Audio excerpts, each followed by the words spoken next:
So this is the daughter of the ruler of Dubai. And apparently she uses controversial rule on social media.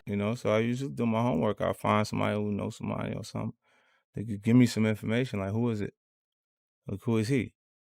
And, Frenchie, they got me the tape. They got me the tape of his mother's house, where his mom's work at. You know what I'm saying? The other cribs, the studios, stuff like that. That's the Cali tape. Right. Okay. I had all of it. French Montana just can't escape the heat and leave it to 50 Cent to keep pressing his neck every chance he gets. 50 always got a troll locked and loaded, ready to fire whenever French's name hits the blogs. But this time, it's not just about a little shade. This one cracked open a much bigger, messier conversation. See, on the surface, it looks like a flex. French Montana engaged to a Dubai princess worth $18 billion.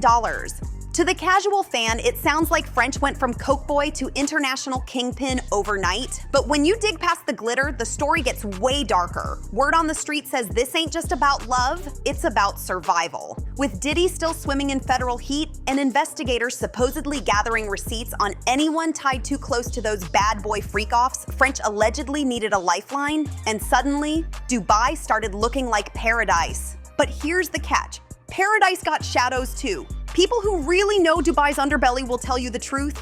Yeah, the towers shine, the cars sparkle with diamonds, and the money feels endless. But behind closed doors, that same royal lifestyle has been tied to whispers for years.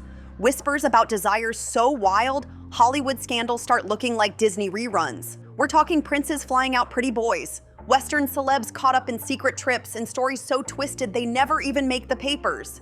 So now picture French, a man known for chasing big bags, partying reckless, and cozying up to powerful figures for his come-up, suddenly locking arms with a princess and stepping into a world dripping with $7 billion worth of royal wealth. People are asking, is this a fairy tale upgrade, or is French stepping into a gold-plated cage that could turn into his biggest trap yet? And that's the real question. Did French Montana just level up, or did he just walk straight into the shadows of something way bigger than him?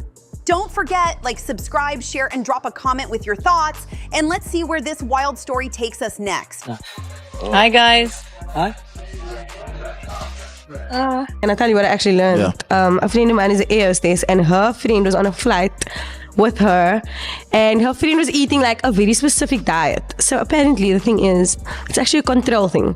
I don't know if I can speak about sheikhs. No, speak. So these guys actually pay these women to hold a strict diet for 2 weeks so that they can know that they are in complete control of what that woman is putting into her body, and the girl is shit on them. Wow. So the girls aren't even getting shit on, the girls are shit on these guys, because then the guys feel like it's sick, it's a control thing. So then they know oh, you listened to me for 2 weeks. Yeah, so that's probably their kink, that girls actually listen to them. No 2-minute noodles. Safety net or golden leash, the timing is just too perfect and people can't ignore it. It's not that folks don't think he could actually love her. It's that survival looks like the bigger motive. That's where 50's shade cuts sharper than ever. When he says French got bought, he's not just clowning about a ring. He's pointing to the perception that French swapped one master for another. He ran from Diddy's storm only to land in a palace where the same game might still apply, obeying powerful men with too much money and zero accountability. The irony is bitter. French thought Dubai was his escape hatch, but if even half the stories about those princes are real, then he didn't escape. He just stepped from bad boys' fire straight into Dubai's furnace. And here's the thing, the feds, messy as they are, eventually move on, cut deals, or leave you breathing. But Dubai royalty, they play for keeps. That's why this $7 billion escape plan feels less like salvation and more like another gilded trap. French may have bought himself some time, but at what price? Every move now looks less like freedom and more like survival with velvet chains. Now let's rewind, and because to even understand why French bolted to Dubai, you gotta remember how he fell into the bad boy circle in the first place. He didn't just pop off one record and instantly land that deal. Nah, the whispers around his signing always smelled strange, and with everything that's leaked about Diddy these past 2 years, people are now looking back with sharper eyes. And here's the part everyone forgets. When French was shopping for a label, he wasn't just some random mixtape rapper begging for a chance. He already had momentum, he had heat, and he had leverage. But the way he slid into Bad Boy's hands, that story is the crack in the door that makes people wonder if he was groomed for the chaos from the very start. He wasn't short on options, Rock Nation circled, Rick Ross and MMG showed real interest, even Kanye's camp flirted with him. And yet, out of all the tables he could have sat at, Collar comes out, like we said, and now you have real deals on the table. And out of all those, you go with Diddy. That's not how it really went. Was it Diddy? Was it Bad Boy MMG? Yeah, I went to go see Ross. And Ross was like, I got an opportunity for you. I don't have the money for you, but I got the opportunity. I guess because the same thing Meek did, the same thing Wale did. I guess whatever the way the situation, his label was, he wasn't trying to give me the money I wanted. And I wanted like a whole bunch of money. But he was like, look, let's do it like this. Let's call Puff. And let's get him to give you the bag. You can still be MMG / you know what I'm saying? Bad Boy, Coke Boys, yep. Right. How much money did you get? $2 million. French pulled up a chair with Diddy. Now, why would a man with multiple big money offers choose the one label most famous for shady contracts, twisted deals, and extras that had nothing to do with music? Because Bad Boy wasn't just a label, it was a whole lifestyle. And for some artists, that lifestyle was the real currency. The Whispers always claimed Diddy gave French more than a signing bonus. He gave him access to the parties, the women, the late-night freak-offs, and the whole if you play nice, you'll get rewarded kind of setup. And people been side-eyeing ever since. First reason? French admitted himself he took less upfront cash than what Ross or Jay might have offered, but he still picked Puff. Second, fans never forgot those paparazzi shots and blurry videos from 2016 through 2019. French stumbling out of villas, looking half dead, and somehow the timing always lined up with Weeknd's Puff was celebrating him. Then came Diddy's arrest in 2024, and the narrative flipped nastier. Suddenly, ex-producers and former associates started spilling, talking about what it really took to lock down a Bad Boy deal. One producer even swore Diddy blackballed him after he refused to join a freak-off. So of course, when folks look back at French's quick rise, they don't see luck. They see a man who signed on knowing exactly what kind of price tag came with that deal. Now, is there a direct receipt with French's name stamped on it? Number. But the circumstantial tea? It's boiling over. You got Diddy gifting him his own Ciroc French vanilla flavor right after an all-nighter. You got that viral birthday clip with Diddy in a robe, French shirtless, both of them looking suspicious. And you got French himself saying he was chasing the big bag, with Puff being the only one willing to hand it over, no questions asked. To the industry, it looked like a regular signing. To the streets, it looked like a man willing to trade dignity for a shot at the spotlight. And once you prove you'll make that kind of trade, Table, and I'm sure there were some other ones also. Yeah. I came to Steve Rifkin when I had Chopper Down. Mm-hmm. I walked in the office, it was him and Gabi. Yep. And Gabi was manager. I was like, yo, Steve, give me $200,000. Let me go make music. You know what I'm saying? Just let me. Steve was like, nah, I'll give it to you.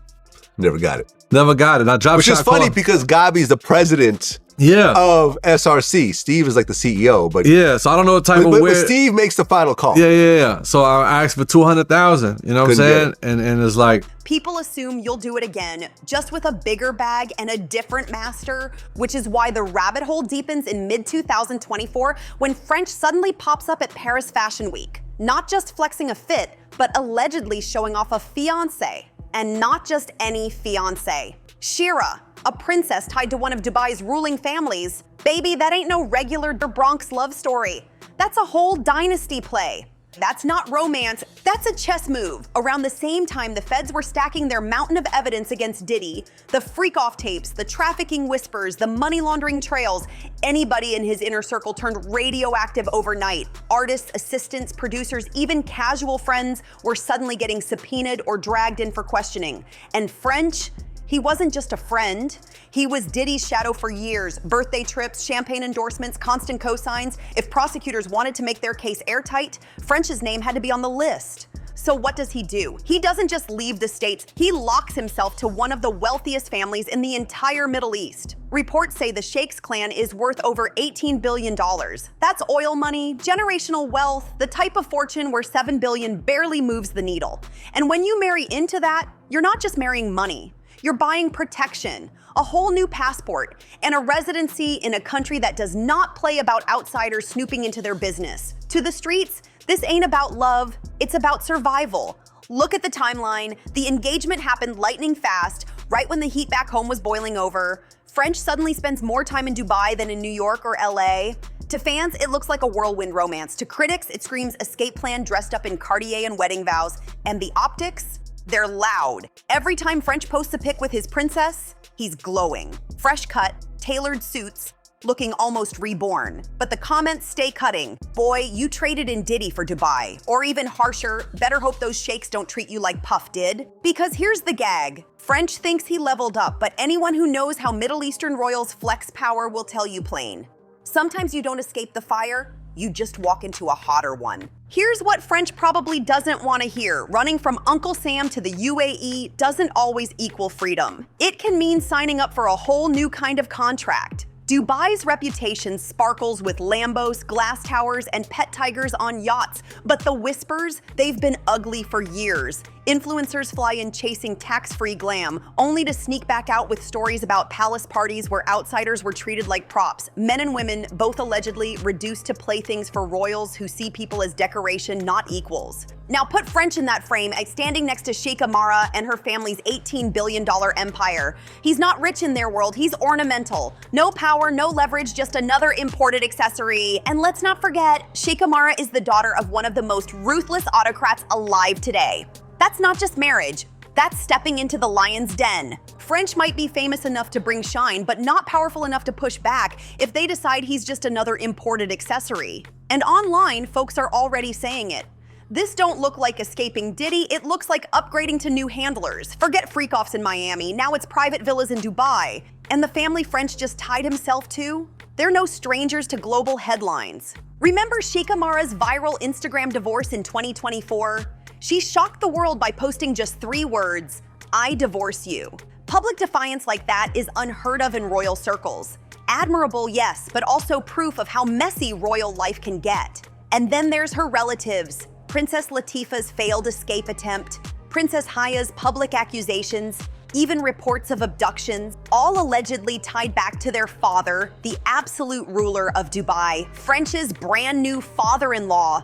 Suddenly, the fairy tale sheen cracks. Because when power that heavy turns against you, freedom ain't promised. That's why people call this French's $7 billion escape plan, and honestly, it tracks. Marry into obscene wealth, secure residency, hide behind a royal shield if the feds come knocking. On paper, genius, socially déjà vu. For years, people clowned French as Diddy's boy toy, the shirtless dinners, the birthday serenades, the Ciroc rewards. Now the gossip flips. He just swapped one sugar daddy for an entire dynasty of them Habibis. The irony stings deep. Hip-hop sold French as the scrappy underdog, Moroccan grit, Bronx hustle, Coke boys pride. But Dubai royalty? They don't play like Bad Boy Records. You don't outshine them, you don't embarrass them, and you definitely don't outlive your usefulness. If the whispers even hold a grain of truth, French didn't break free from a velvet leash. He just locked himself into a golden cage. Yeah, he left the hot water in the States, but in Dubai, he might be sitting on the whole stove. And here's the twist. The loudest one dragging him through all this, 50 Cent. But what if 50 ain't just clowning this time? What if the shade is really a warning? Because that's how 50 moves. Big brother energy that roasts you but still don't want to see you sink. He's been calling French washed, calling him a Diddy leftover for years. But maybe, just maybe, he sees the trap French is walking into. A trap that don't look like chains, but smells like them velvet cages everyone whispers about in Dubai. But here's the flip. What if this don't feel like a trap to French at all? What if in his mind he didn't sell out, he leveled up, and the rest of us just can't see the bigger play? But what if this is exactly how French drew it up? Some chase freedom, others chase comfort. French might not see himself as trapped in some palace. He might see himself as the chosen one, the Bronx kid who flipped mixtapes into marble floors and gold-plated security. We call it a cage, but for him it could feel like heaven. AC blasting, chefs on call, and a driver waiting outside 24/7. That's why 50's jabs cut so sharp, because underneath the comedy, there's truth. 50 built his empire on independence, owning his masters, flipping street cred into boardrooms, never bowing to another man's check. Meanwhile, French might have flipped survival into servitude, but here's the paradox. Who's really winning? The rapper still grinding for credibility, or the one sipping tea behind palace walls, scandal-proof, shielded by billions, and sitting on generational insurance? It's messy, it's ironic, and it's the exact contradiction French lives in now. To us, he looks like property. To him, he might feel like royalty. And maybe that's the wildest twist of all. While 50 Cent keeps dragging him, French Montana could be smirking in silk sheets thinking, this was the plan from day one. So what do you think? Did French escape the fire or just dress up the cage? Drop your thoughts below. Don't forget to like, subscribe,